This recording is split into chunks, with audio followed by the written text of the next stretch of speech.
2026. Kumusta po ang pagdiriwang ninyo ng bagong taon kagabi? Well, sa biyaya ng Panginoong Hesukristo, alam ko na idiwang niyo po ito ng masaya, masigla, kahit simple, basta masaya, dahil sa presensya ni Hesukristo, panalo. Okay? So 2026, nandito na po tayo sa isang bagong taon na yung paligid, makikita po natin na it's something like parang, alam po ninyo yun, yung parang, itong napansin kong hindi nagbabago kada dumarating ang bagong taon. Pare-pareho pagkatapos ng bagong taon, parang smoky pag umaga, no? 'Di ba? Parang mahamog siya. Siguro dala ng mga uso. Wala namang gano'ng nagpaputok kagabi. Wala pong gano'n talaga. Nag-noise barrage lang yung mga kapitbahay namin. Then, yes, ako po kagabi talaga, nagmi-music lang po kami. Ayun, pas kumakain. Iba po ang paraan. Importante yung peace mo. Nasa puso mo si Jesus, si Jesus. Dun po talagang yun ang pinaka-importante. Because each New Year, pumapasok tayo sa isang panahon na hindi natin alam kung ano yung what will bring us, no? Parang hindi natin alam kung anong dala nito sa atin. Pero isa lang po ang katiyakan dito. Bawat taon na pumapasok, no? Nandyan si Hesukristo kasama natin. Palakpakan natin ang Panginoon. Okay? So, 2026. Marami kayong maririnig ng mga prediction, marami kayong maririnig ng mga ganito, ganyan. Hayaan niyo po sila. Kaligayahan po nila yun.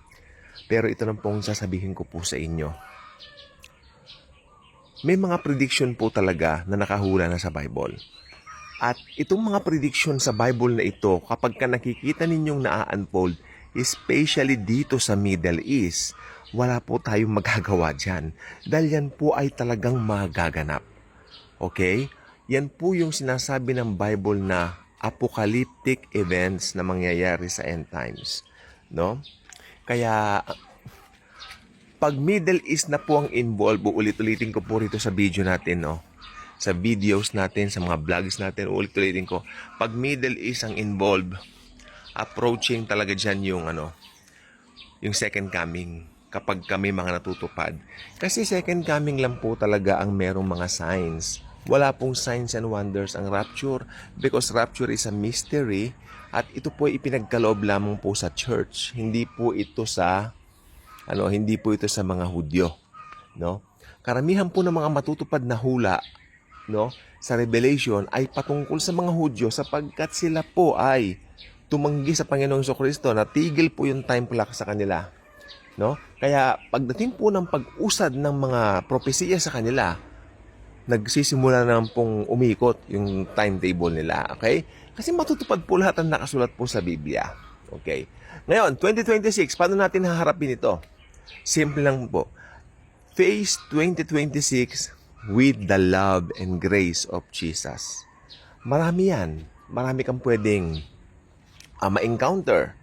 Yung iba nga, first day pa lang ng taon, di ba? May mga, iba maganda nangyayari. Yung iba naman, yung mga nabitin na mga transaction, ng mga nakaraan na taon, para itutuloy ngayon.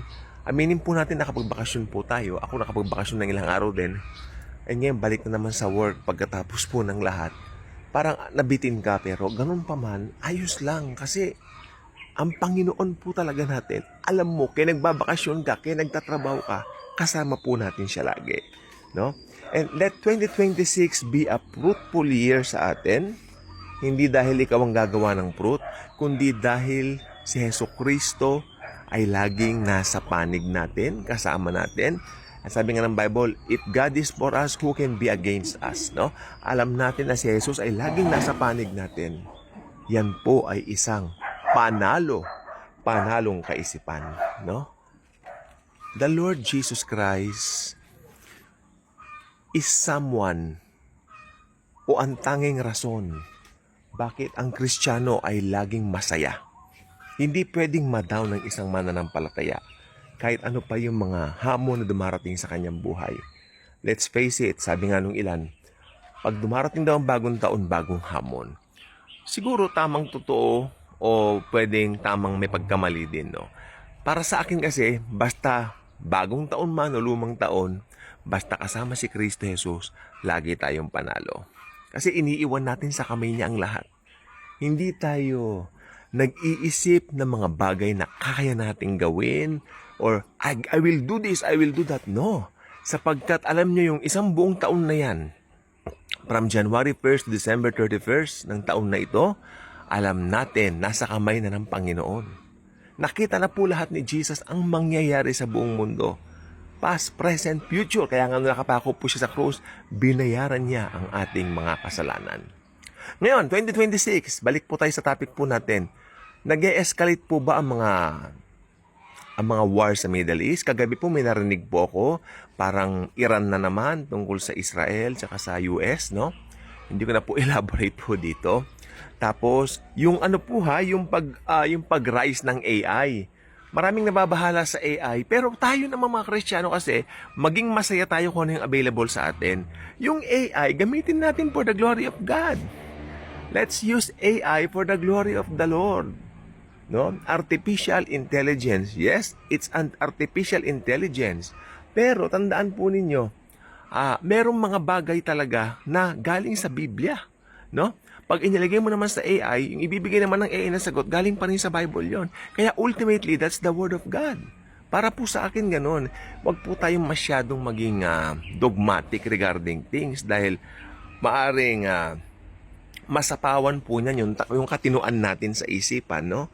Sapagkat malay mo, yung AI na yan, ipinagkaloob ng Panginoon sa panahon natin ngayon para makapag-evangelize tayo ng mas madali o ng mas quick dahil malapit na nga po siyang dumating, hindi po ba? So, let's use technology to glorify the Lord rather than accuse this or accuse that, condemn this or condemn that. Use it for the glory of the Lord. Whatever you do, give thanks. Sabi ng Bible. May pa nakalagay doon eh. Ano ginagawa niyo? Gawin, do it all for the glory of the Lord. It's in the scripture. It's in the scriptures. So, yun pong gawin po natin. Hayaan natin ang 2026 na maging pagpapala sa atin at maging pagpapala din sa iba through us, no? Nahayaan natin na ang Panginoon ay gamitin tayo para maging blessing din tayo sa iba, no? Number one, magiging blessing tayo sa iba if we are going to tell them the gospel. If we are going to tell them about Jesus, namatay siya sa krus, binayaran lahat ng kasalanan natin. You know what? That's the biggest, no? That's the biggest good news. That's the biggest and brightest news na maririnig nila this 2026 na forgiven na ang kasalanan nila. Someone died for them 2,000 years ago and that is God the Son, the Lord Jesus Himself. No? At ang Panginoong Hesukristo po ang dahilan bakit maligaya ang pasok ng bawat taon sa bawat mananampalataya. Mabigat lang ang pasok ng isang bagong taon sa isang tao na wala kay Kristo sapagkat iniisip niya ang mga paghamon ng buhay ay haharapin niya mag-isa sapagkat wala siyang kasamang Diyos na sa kanya ay nagmamahal. Hindi niya alam kung kanino niya iaangkla ang kanyang buhay. Pero pag naki-Christ ka na kasi, alam mo lahat. Ang direction mo lahat, alam mo si Jesus lang. Okay? Alam po ba ninyo, napansin niyo po ba, kasi simula lang ng taon, may magtatapos na. Hindi ba napakabilis ng panahon ngayon? Super bilis ng panahon ngayon. Baka mamaya nag-vlog na naman tayo for New Year. No? Nag-vlog na naman tayo for Pasko again. Ang bilis ng panahon, papasok naman tayo sa mahal na araw. Kailan yung nagdaang mahal na araw? Ngayon, ang gawin po natin, 2026, sabihin mo, Lord Jesus, I commit 2026 sa iyong mga kamay. At alam ko, Panginoong Jesus, because I committed it to you, ikaw may hawak ng lahat. At hindi ako matatakot, hindi ako magugulumihanan, dahil walang rason para matakot ang isang mananampalataya. Ka-good vibes na po ba kayo? Kung hindi pa kayo ka-good vibes, pakiclick naman po ang subscribe button. Mag-subscribe kayo sa channel na ito. I-share mga videos natin dito. No? At ang mag-ibigan yung videos, i-share ninyo. Maraming makikinabang, maraming magiging maligaya, at maraming makakilala kay Hesukristo nagmamahal sa atin.